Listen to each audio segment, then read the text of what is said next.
లో ముసలం మొదలైందన్నారు ప్రభుత్వ విప్ రామచంద్ర నాయక్. కల్వకుంట్ల కుటుంబంలో విభేదాలు తారస్థాయికి చేరుకున్నాయని ఆరోపించారు. ఇప్పుడు సడన్ గా హరీష్ రావుపై కేటీఆర్ కు ఎందుకంత ప్రేమ వచ్చిందో చెప్పాలని ప్రశ్నించారు.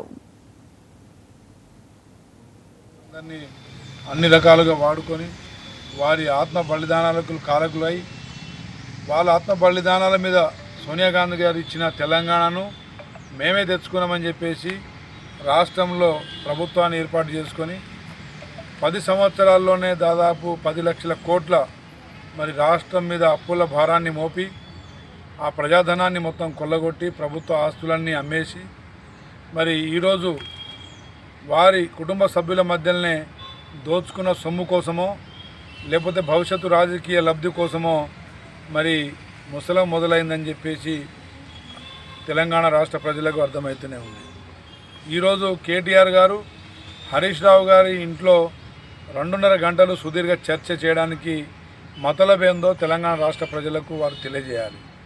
గతంలో హరీష్ రావు గారి ఇంటికి ఏనాడు కేసీఆర్ కుటుంబ సభ్యులు వెళ్ళని వారు, వారి ఇంట్లో శుభకార్యాలకు కూడా వెళ్లకుండా ఉండినవారు, వారిని 2వ క్యాబినెట్లో మంత్రి పదవి ఇవ్వకుండా అవమానించి మళ్ళీ మొన్న రీసెంట్గా జరిగిన ప్లీనరీ సమావేశంలో కూడా ఎలకతుర్తి సభలో కూడా వారిని ఆహ్వానించకుండా అవమాన పాలు చేసి మరి హరీష్ రావు గారు వేరే సొంత